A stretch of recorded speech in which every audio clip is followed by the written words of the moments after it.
course we are going to learn how to build the pentatonic scale into so-called diatonic scales, and more specifically the 6 most common diatonic scales, the ones that are popularly referred to as the modes.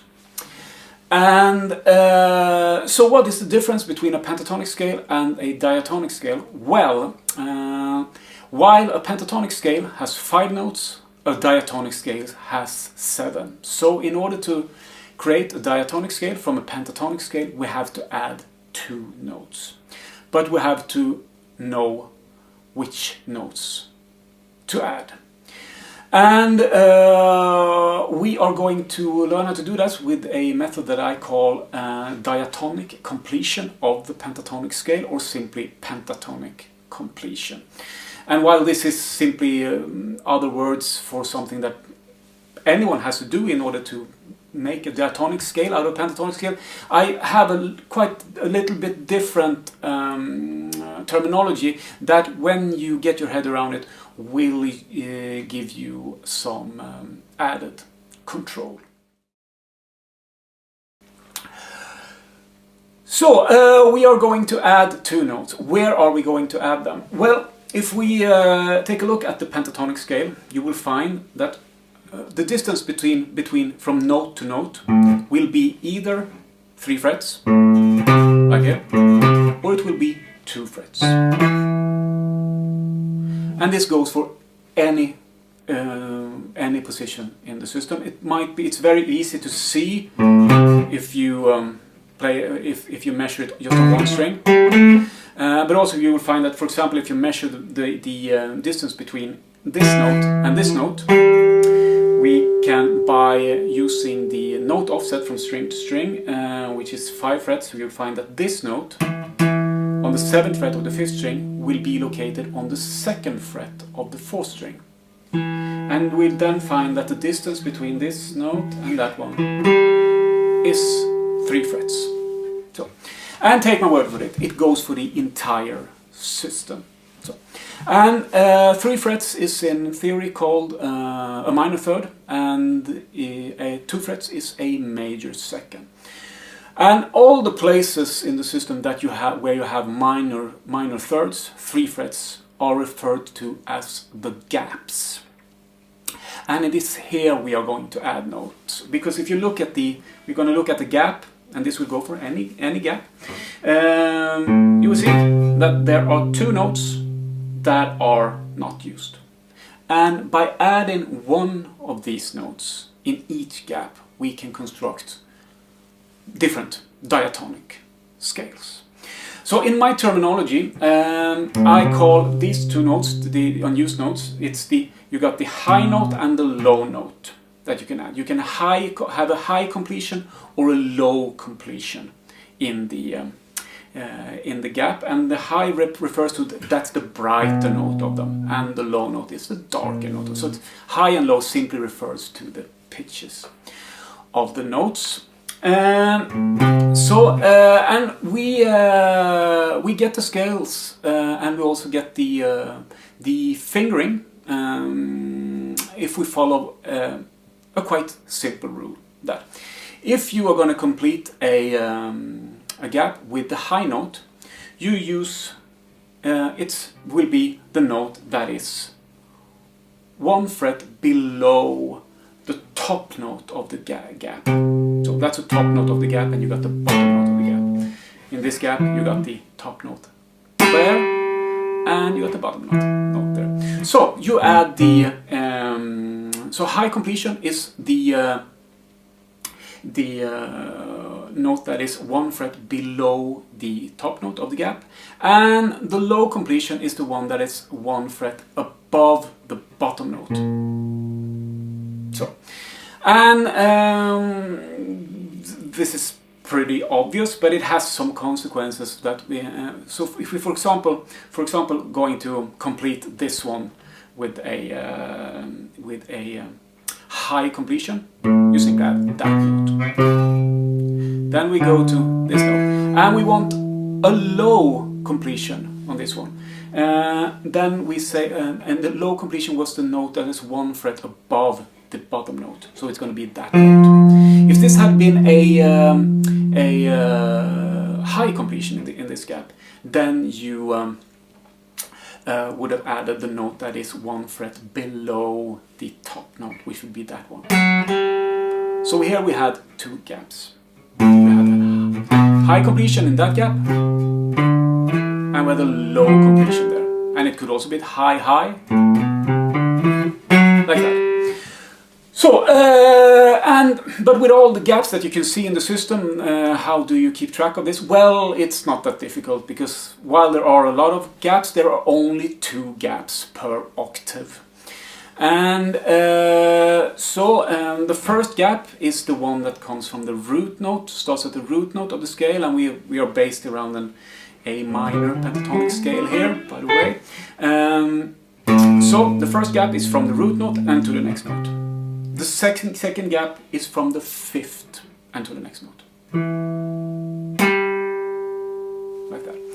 So thereby we can decide, and we can say that we are now going to complete the scale. We can say that we can give instruction on what completion you should have in which gap. And I call the first gap, the root note gap, I call that gap A, and guess what? I call the one from the 5th gap B. So if, let's say, I want to have a high-low completion of the pentatonic scale, this means that gap A should have high completion and gap B should have low completion. And so the rule was high completion, the note below the top note. So we had that one. And this is very easy to see. You don't have to think very much of it. And then here we might want to think a little bit. We're going to have a low completion, and the low completion was the note 1 fret above the bottom note of the gap. So that was the high-low completion. And then we have the high-high, for example, where a high completion should be the note 1 fret below the top note of the gap. So, and I perfectly well understand that if you are a little bit confused here. So what we're going to do is we're going to do this process together over the 5 boxes, and it's very, very visual and easy to see if we do it with a tab. So you just take a look here.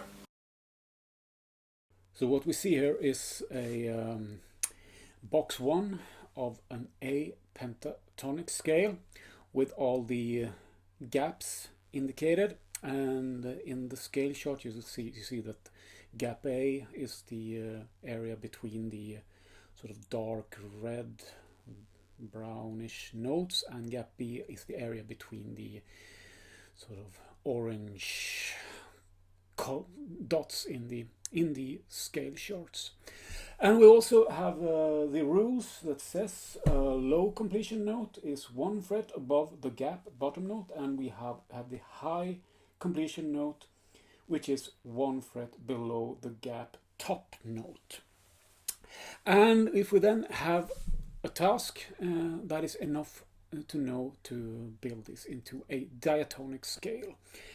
And the task we have is we are going to complete it high-low, and by completing it high-low I mean we're going to have a high completion note in gap A and a low completion note in gap B. So in short, we are going to add notes here, here, here, here, and here. So in gap A we should have a high completion note, which will be 1 fret below the top note of the gap. So we got the bottom note of the gap there and the top note there. So it's going to be 1 fret below, so that's going to be the 7th fret. So got that one. Gap B should have low completion. Low completion is 1 fret above the bottom note of the gap. So it's 7 plus 1, it's going to be 8.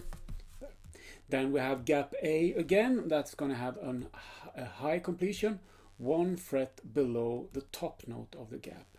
So it's going to be the 4th fret. Then we have gap B again, and we're going to have 1 fret above the bottom note. So we get 5 plus 1, 6. And then in gap A here again, we're going to have a high completion note. And it's going to be the 7th fret.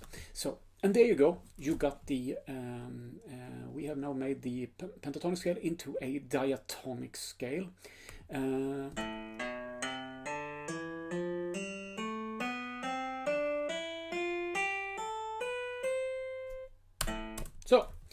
So there we go, and we are now going to move to box 2 and look at the same process there. We will notice here that the gap B is the first gap here, and then of course they are every second. So we are going to add notes there, there, there, and there. So, and what will we know about gap B? It's going to be that one plus 1 fret. It's going to be 8. Gap A was high, so it's going to be that one minus 1 fret, 9. Plus 1, going to be 10. And then we're going to have minus 1 for that one, so we're going to get 7. So we got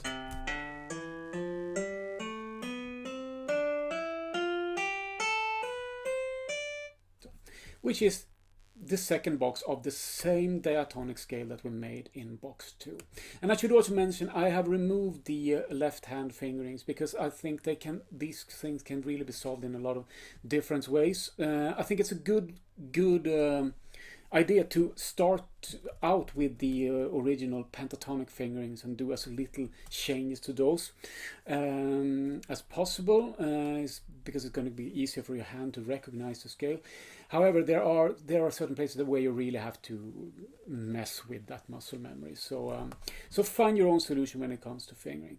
So, and then we go on to box 3. We add notes here, here.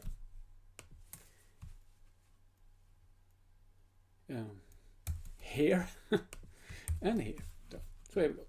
So gap B, the code for gap B was bottom note plus 1, gonna be 13. So gap A was top note minus 1, gonna be 9. 9 plus 1 will be 10. 13 minus 1 will be 12. So there you go.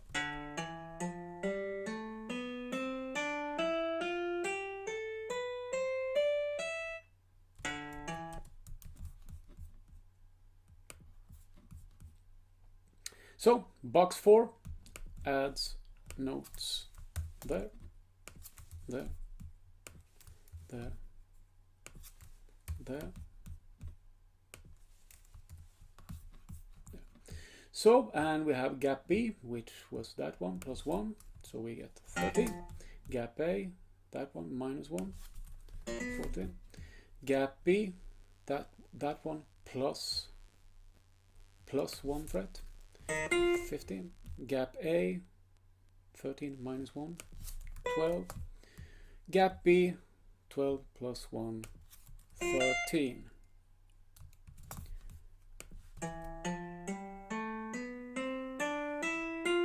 Box 4. And at last, box 5. Add notes there, there, there, and there. So, gap A, what was it? It was top note minus 1, 2. Gap B, bottom note plus 1, 3. Gonna be 4. And we get 6 here.